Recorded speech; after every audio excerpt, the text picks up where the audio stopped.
ہماری فیملی حنفی مکتب فکر سے تعلق رکھتی ہے جہاں عورتوں کو قبرستان جانے کی اجازت نہیں دی جاتی، جبکہ آگ کے نزدیک عورتیں بھی عبرت کے لیے قبرستان جا سکتی ہیں۔ اس کی دلیل کیا ہے؟ اچھا، اس میں آپ کو پریکٹیکل بات بتا دوں کہ ہمارے بھی ہمیشہ سے حنفی رہے ہیں، لیکن ہمیشہ عورتیں جاتی رہی ہیں۔ انفی بھی کوئی کتے نہیں نہ پائی میرے، انفی بھی تو بے شمار یا پھر یہ لوگ ایسے ہیں کہ جو باقاعدہ کسی علماء کے ذریعے اثر ہیں۔ ہاں جی، آپ کی فیملی انفی بریلوی تھی، انفی دیوبندی تھی؟ مطلب ہے تو بریلوی ٹائپ ہے۔ ہاں تو بریلوی تو حمزہ بریلوی صاحب تو مزارات پہ جانے کے مخالف ہیں، انہوں نے کتاب لکھی ہے باقاعدہ مزارات کی پہ، اور میں اکثر اہل حدیثوں کو چھیڑتا ہوں کہ آپ کی اور بریلویوں کی ایک بات کامن ہے کہ عورتیں نہیں قبروں پہ جا سکتی۔ یہ میرا موقف نہیں، نبی علیہ السلام کا موقف ہے۔ اچھا، صحیح مسلم میں حدیث ہے، آپ صلی اللہ علیہ وآلہ وسلم نے فرمایا، اس میں میرا ایک ریسرچ پیپر بھی ہے، رسول اللہ صلی اللہ علیہ وآلہ وسلم کی آخری وصیت ہے، ریسرچ پیپر نمبر 1۔ اس میں نے قبروں پہ حاضری کے حوالے سے ہر چیز ایڈریس کر دی ہے۔ اسی میں آپ کو حدیث بھی مل جائے گی صحیح مسلم کی، انٹرنیشنل نمبر کے مطابق 2259 ہے۔ آپ صلی اللہ علیہ وآلہ وسلم نے فرمایا، میں تمہیں قبروں کی زیارت سے منع کرتا تھا، لیکن اب میں تمہیں حکم دیتا ہوں کہ قبروں پہ جاؤ تاکہ آخرت کی یاد آئے۔ ٹھیک ہوگا جی؟ اور اس کے علاوہ بھی صحیح مسلم میں 2256 نمبر حدیث ہے کہ آپ صلی اللہ علیہ وآلہ وسلم نے، اوپر تلے 8-10 حدیثیں ہیں، یہ بھی صحیح مسلم میں۔ اما عائشہ کہتی ہیں ایک رات آپ میرے ساتھ لیٹے ہوئے تھے، رات کا کچھ حصہ گزر گیا تو آپ صلی اللہ علیہ وآلہ وسلم اپنے مبارک بسترے سے اٹھے، بقیع غرقد قبرستان چلے گئے، اور آپ نے 3 دفعہ یوں ہاتھ اٹھا کے وہاں دعا کی، اور پھر واپس آئے۔ کہتے ہیں میں پیچھے پیچھے گئی، لیکن میں بھی پہلے ہی واپس آ کے بسترے پہ لیٹ گئی تاکہ نبی علیہ السلام کو نہ پتہ چلے، سانس پھولا ہوا تھا۔ آپ نے فرمایا کہ اے عائشہ، تم نے گمان کیا کہ اللہ اور اس کا رسول تم سے خیانت کریں گے، یعنی تم نے یہ سمجھا میں کسی اور بیوی کے پاس چلا گیا ہوں، تو اے عائشہ مجھے سچ سچ بتاؤ تم کیا میرے پیچھے آئی تھی، اور اگر تم نہیں بتاؤ گی تو مجھے اللہ تو بتا ہی دے گا۔ اے علم غیب بھی کلیئر ہو گیا، اللہ تو مجھے بتا ہی دے گا۔ تو انہوں نے کہا یا رسول اللہ میں گئی تھی، تو فرمایا کہ میں جب لیٹا تو جبرائیل علیہ السلام کو اللہ تعالیٰ نے میرے پاس بھیجا، اور انہوں نے کہا کہ اللہ تعالیٰ فرماتا ہے کہ آپ اہل بقیع کے لیے دعائے مغفرت کریں۔ تو میں رات کو اٹھ کے قبرستان گیا اور 3 دفعہ ہاتھ اٹھا کے دعا کی۔ سیدہ عائشہ نے پوچھا یا رسول اللہ جب میں جاؤں یا ہم لوگ قبرستان جائیں تو ہم کیا دعا کریں؟ تو آپ صلی اللہ علیہ وآلہ وسلم نے دعا تعلیم فرمائی، السلام علیکم اہل الدیار من المؤمنین والمسلمین وَإِنَّا إِن شَاءَ اللَّهُ بِكُمْ لَلَاحِقُونَ نَسْأَلُ اللَّهَ لَنَا وَلَكُمُ الْعَافِيَةَ۔ تم پر سلامتی ہو اے مومنین اور مسلمین، مرد و عورت اس قبرستان میں جو دفن ہو، ہم ہمارے اپنے لیے اور تمہارے لیے اللہ سے عافیت کا سوال کرتے ہیں، اور ہم بھی مر کے تمہارے پاس ہی آنے والے ہیں۔ یہ دعا صحیح مسلم کے اندر موجود ہے۔ سیدہ عائشہ کو آپ نے یہ تعلیم فرمائی، انہوں نے کہا کہ میں کیا پڑھوں، تو آپ نے فرمایا تم یہ پڑھنا۔ اس سے کیا پتہ چلا کہ عورتیں قبرستان جا سکتی ہیں۔ لہذا یہ سعودیہ والوں نے جو بقیع غرقد قبرستان کے بعد لکھ کے لگایا عورتوں کی حاضری منع، یہ بالکل خلاف سنت ہے، اور وہ عورتوں کو نہیں جانے دیتے قبرستان۔ غلط ہے، غلط کام کوئی بھی کرے غلط ہے۔ کیوں؟ نہ میں وہابی نہ میں بابی، میں ہوں مسلم علمی کتابی، نہ یہ بابوں کی بات ہوگی نہ وہابی سو کارڈ بات ہوگی، یہ علمی کتابی بات ہوگی۔ اور اما عائشہ رضی اللہ تعالی عنہا باقاعدہ اپنے بھائی کی قبر پہ گئیں، جامعہ ترمذی میں صحیح سند کے ساتھ ہے، عبد الرحمن بن ابی بکر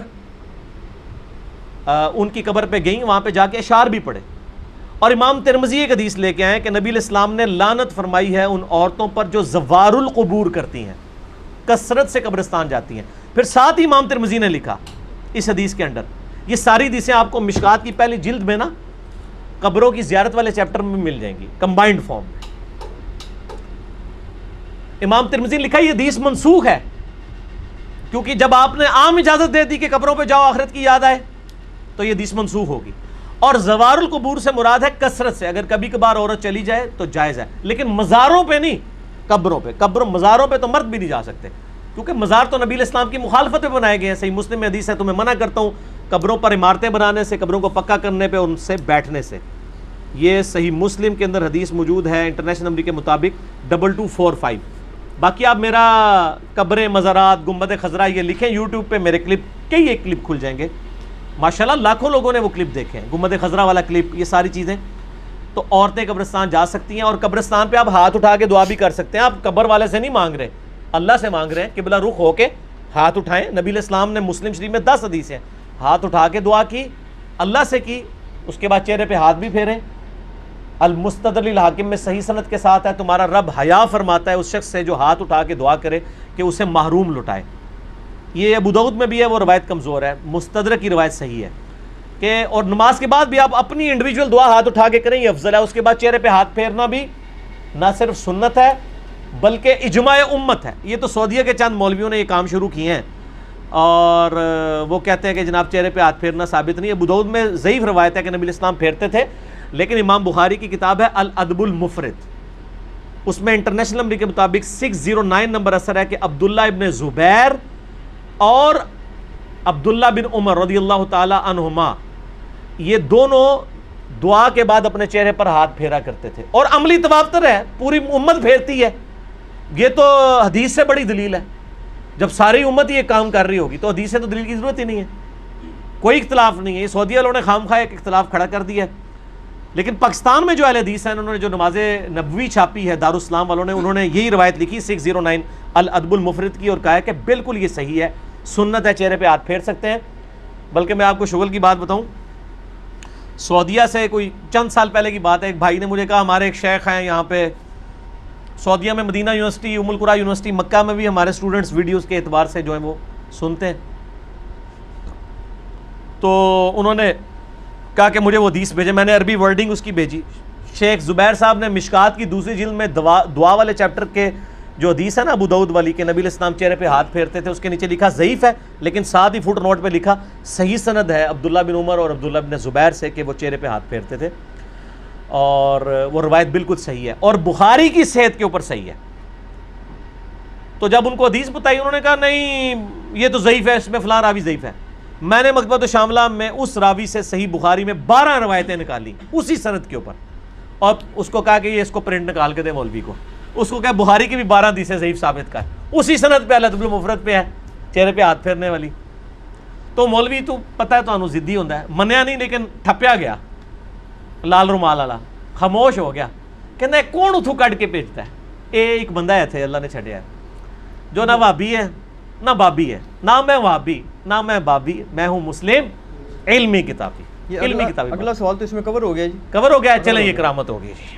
علی بھائی آپ الحمدللہ آپ ہمیشہ آیات اور حدیث کے ریفرنسز دیتے ہیں، مگر کبھی کبھی ان کے انٹرنیشنل نمبر نہیں بتاتے. برائے مہربانی آپ لوڈنگ سے پہلے ویڈیو میں ہی ایڈ کر دیا کریں تو آسانی ہوگی، یا کوئی بک بتا دیا کریں. بک تو میں ہمیشہ بتاتا ہوں کہ یہ آج تک میں نے حدیث کبھی حدیث کی کتاب کے نام کے بغیر نہیں بتائی. ایک بک ہے تو یہ مشکات شریف، آپ 3 جلدوں میں ڈاؤن لوڈ کر لیں ahlsunnatpak.com سے. یہ انسائکلوپیڈیا آف حدیث ہے، بخاری، مسلم، ابو داؤد، ترمذی، نسائی، ابن ماجہ اور کئی 13 کے قریب کتابوں کے یہ نوٹس ہیں. یہ آپ ڈاؤن لوڈ کریں، 18 MB کی 3 فائلیں آپ کو فری ڈاؤن لوڈ کر لیں ahlsunnatpak.com سے. انٹلیکچوئل ترتیب کے ساتھ آپ کو اس میں حدیثیں مل جائیں گی. ٹھیک ہوگا جی. تو باقی انٹرنیشنل نمبر چونکہ اکثر میں نے پورے مسئلہ نمبر ریکارڈ کرائے ہیں، میرے ریسرچ پیپر ہیں ان میں نمبرنگ بتائی ہوئی ہے. یہ فی البدی گفتگو ہوتی ہے، اس میں جو نمبر یاد ہوتے ہیں وہ بتا دیتے ہیں. نمبر ضروری نہیں ہے، میں حدیث کے جو الفاظ بتاتا ہوں اسلام 360 میں وہ لکھا کریں، سرچ کے آپشن میں جائیں آپ کو مل جائے گا. جب میں مسلم شریف، بخاری شریف، ابو داؤد، ترمذی بتا دیتا ہوں تو اتنا تھوڑا ہے، تو ریفرنس تو ہو ہی جاتے ہیں. باقی اپلوڈنگ سے بغیر پہلے یہ کچھ کرنا، یہ اتنی بڑی ایڈیٹنگ ہے کہ اس کے لیے پورا ایک آفس اور کئی بندے چاہیے، تو یہ پاسبل نہیں ہے. ہم نے تو ویڈیو فوراً اپلوڈ کرنی ہوتی ہے، اور آلموسٹ ہمارے جتنے اسٹوڈنٹس ہیں ان کو نمبرنگ پتہ ہے، وہ آپ کو واٹس ایپ نمبروں پہ رابطہ کریں، وہ بتا دیتے ہیں اور آسانی سے آپ کو مل جائیں گے.